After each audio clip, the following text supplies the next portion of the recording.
বিসমিল্লাহির রহমানির রহিম।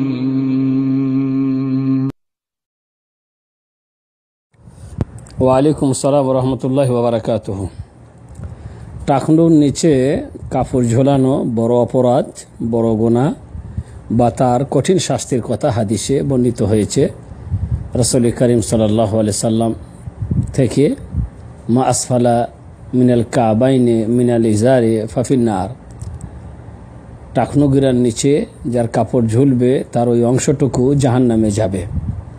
বাকি থাকছে যদি নামাজের মধ্যে তা ঝুলে তাকে নামাজ নষ্ট হয়ে যাবে না, এর সাথে নামাজের কোনো সাথ নেই।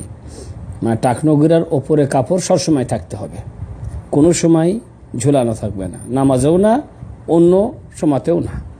বাকি থাকতে যদি নামাজের মধ্যে কেউ ঝুলিয়ে রাখে তাহলে গুনাহটা যার হওয়া তা তো হচ্ছেই, সে শাস্তি যেটা পাবা সেটা হয়তো আল্লাহর কাছে পাবি, বাকি তার নামাজ নষ্ট হয়ে যাবে না, এর কারণে তার নামাজ বাতিল হবে না।